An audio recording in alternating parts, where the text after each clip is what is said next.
Hey YouTube, what's going on? Thrifty Mestiza here. I have a what sold video for you today. But first, if you are new to my channel, welcome. Thank you so much for stopping by. And if you're a returning subscriber, hello. It's great to have you again. This is a documentation of my own journey on becoming a full-time reseller on online platforms such as Poshmark, Mercari, eBay, wherever you can sell online. And this is my sales from May the 15th to May the 21st. I've got my notes down here. Wasn't that exciting of a week? I didn't have a whole lot of sales. In between Poshmark and Mercari, I had a total of 8 sales, but a sale is a sale. I'm going to take it. And, there's going to be high times and there's going to be low times. And the focus is to really stay, constant and to really be consistent and to have perseverance. So I'm going to be reporting the good, the bad, and the ugly.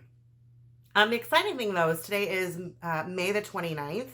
And Orange County Goodwills have just started to open up. This morning they opened up 8 locations, which I was super excited about.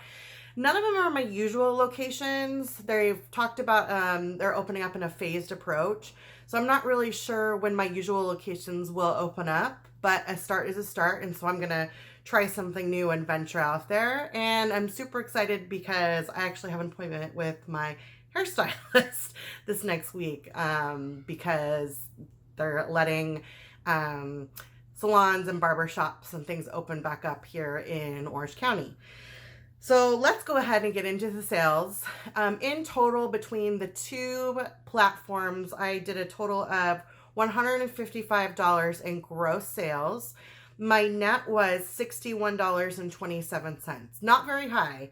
And a lot of that has to do with the fact that the things that I sold were mostly things that I got through B&G Trading Company and not through my regular thrifting, because of the fact that when everything started, I didn't have a lot on hand just because I make a point on not having a death pile. So a lot of the things I have been listing during the shelter in place are things that I have bought through liquidation sites. And of course, we all know that the profit margin ends up being a little bit higher. So that's why my net sales weren't as high. So we will start off with Mercari. Mercari, I sold a total of 2 items. The first one was a denim and supply Ralph Lauren blouse. It was a sleeveless blouse, a little bit sheer, had sort of ruffles, and it kind of reminded me of like a gunny sack retro print, very prairie style, I guess. And then I ended up taking a best offer on that of $18, and that I did get from a B&G Trading Company box, from the mid-tier box. So, I've done premier purchases and I've done mid-tier purchases from B&G so far, and that came from the mid-tier box. Second thing was a Free People dip dyed, this orange, sort of orange creamsicle color tank. It had a very high neckline, large openings for the sleeves, but it was like a tank top, sleeveless top sort of style. Very fitting for the upcoming warmer months. And I had someone give me a best offer on that for $24, and I took it. And that actually came out of one of the that came from my premier box from B&G. So I made a total of, the sale on that was $24, and then my net profit was $10.90. I apologize. I did not tell you what my net profit was on the denim and supply. So I took a best offer of $18, and my net profit ended up being $10.90 as well. So total sales from Mercari was $42. Total net profit was $21.80 once you take out the cost of goods and you take out the fees from Mercari itself. So for Poshmark, I had a total of 6 sales, and the majority of these, of course, were best offers. I think I had 1 or 2 things that were purchased outright. But I do, utilize the tools that Poshmark or Mercari give in terms of making offers to likers. So the first one I did sell was this Jams World blouse that I did thrift from my local Goodwill. If you ever come across Jams World, a lot of people don't know about this brand, but it's very reminiscent of sort of like Rain Spooner. They do limited edition prints. The brighter the print, the more funky the print, the better it does. I have flipped quite a few things in my time from Jams World. Doesn't matter if it's men's or women's, but you know, this one was one of their more mundane prints, blue and white, and it was sort of like a scoop neck blouse. They're button downs that are done in their bright, vivid colors. Sell really, really well. They make their own buttons that actually match the print. Best top I ever sold from them was a men's button down, and it was their koi print. It was this gorgeous, you know, it looked like koi fish going up some Japanese stream, and it was done in these vibrant colors. And I ended up buying, I'll remember this always about Jams World. I just thought it was something special. This is before I really knew about Jams World, because it was super bright. And, you know, whenever those buttons are custom made, you know, it's more expensive. You know, they're not using some generic run-of-the-mill buttons. So I ended up buying that for $3. And this is when I was selling a lot of men's t-shirts on eBay with my husband. I ended up thrifting it for $55. So definitely a brand to look out for. This particular one, I did pay up for it because this is when I was trying to purchase quite a bit before everything shut down. And so I ended up taking a best offer of $21, and my net profit ended up being $6.69. Again, one of their more mundane prints, but still popular nonetheless because they do limited edition runs on their prints, you know, like some other companies like Rain Spooner, you know, and there are collectors out there for Jams World. Next thing I sold was just a simple Talbot's red and white striped top. This was new with tags.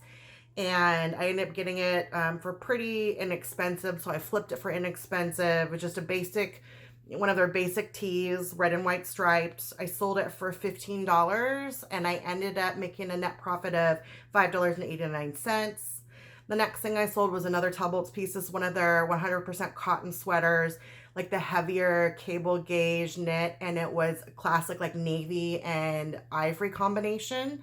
And I took a best offer on that for $15, and I made a profit of $8.01. The next one I sold was a Mercari and Spruce button down blouse, and this I got from a Blue Lots purchase, where Blue Lots, a lot of times they'll have business to business products. And a lot of times I notice Stitch Fix will sell their product shelf pulls from there. And a Mercari and Spruce is typically a Stitch Fix label. So this I sold for $16. Didn't take a best offer. I just had it listed for $16, and somebody just bought it outright. And I made a profit of $5.60. Next item I sold was a Free People open weave long sleeve blouse. It was one of like those oversized ones where it could have been really for someone who was 2 to 3 sizes larger, but it had like this large open knit to it, like you'd like a more of a layering piece, and it was long sleeve, but because the knit was so big, the waffle weave, like the holes on it were so big, it was like a perfect layering piece for spring or over swimwear. Took a best offer on that of $22, and this is something I got in the Premier box from B&G Trading Company. So I didn't make as much money on it because of the price per piece was pretty high. I made a net profit of $4.78. And then the final piece I sold was, again, from the B&G Premier box that I did the unboxing on. It was a Free People fuchsia sundress, and it had these great embroidered flowers on them. Took a best offer on that of $24, and I made a net profit of $8.50. So all in all for Poshmark, I did a 113 gross in sales, and my net profit ended up being $39.47. Not the most exciting week, but I think it's really important as you go as a reseller, just like, you know, regular businesses, you're going to have those weeks that are not so great, and it's still important to take a look.